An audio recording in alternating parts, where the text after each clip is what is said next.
ओम नमः शिवाय। आप सभी का आपके YouTube चैनल अध्यात्म की दुनिया में बहुत बहुत स्वागत है। आइए आज हम सब जानेंगे वर्ष 2026 फाल्गुन मास कृष्ण पक्ष में एकादशी का व्रत कब किया जा रहा है। तो व्रत के शुभ मुहूर्त के बारे में, पारण समय के बारे में और पारण हमें कब और किस चीज़ से करना है, यह सब भी हम इस वीडियो में जानेंगे। इस दिन खास करके भगवान विष्णु को किस वस्तु का भोग लगाएं, इस दिन किस प्रकार से भगवान की पूजा करनी चाहिए, तो आइए जानते हैं इन सब के बारे में। फाल्गुन मास कृष्ण पक्ष में पड़ने वाली एकादशी को इसे ही विजया एकादशी के नाम से जाना जाता है। आप सभी भक्तों को विजया एकादशी व्रत की ढेर सारी शुभकामनाएं। आप सभी के जीवन में लक्ष्मी नारायण की कृपा से आप सभी को सभी प्रकार के सुख तथा समृद्धि की प्राप्ति हो।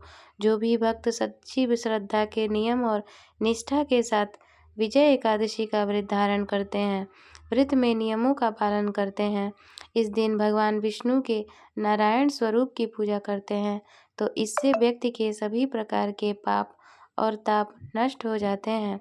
इस व्रत को करने वालों को अभिजीत कार्य में यह विजयदायक है।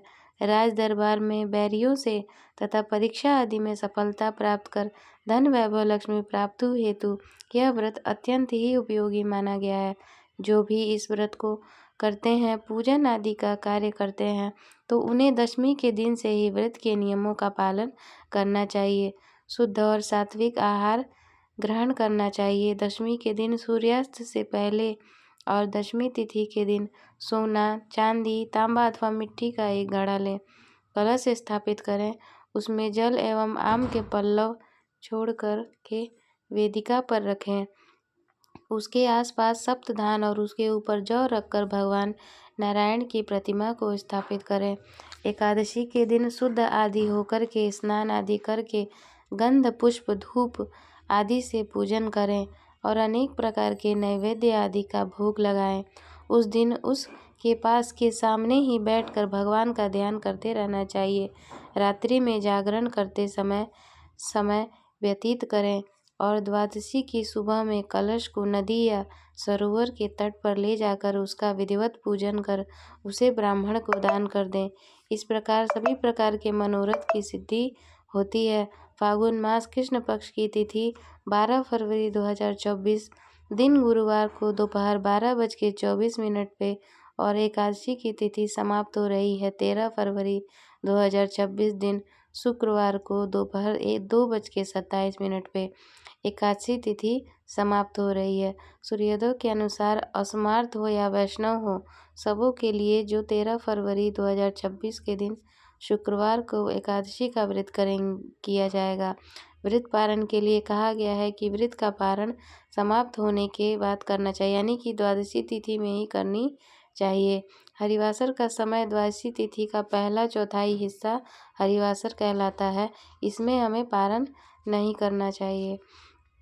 इसलिए 2026 दिन शुक्रवार को 2:28 पे द्वादशी तिथि की समाप्ति है। वह 14 फरवरी 2026 दिन 4:03 से द्वादशी तिथि की समाप्ति है। तो 13 फरवरी की रात्रि 9:30 तक हो जाएगा।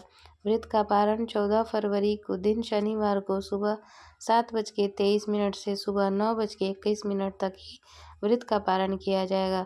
इस व्रत का पारण गोधन पारणम यानी कि गाय के दूध के दही से इस व्रत का पारण करना है। यह संभव न हो पाए तो आप जल, फल या तुलसी दल से व्रत का पारण करें। 13 फरवरी को ब्रह्म मुहूर्त का समय 5:30 से सुबह 6:20 तक होगा।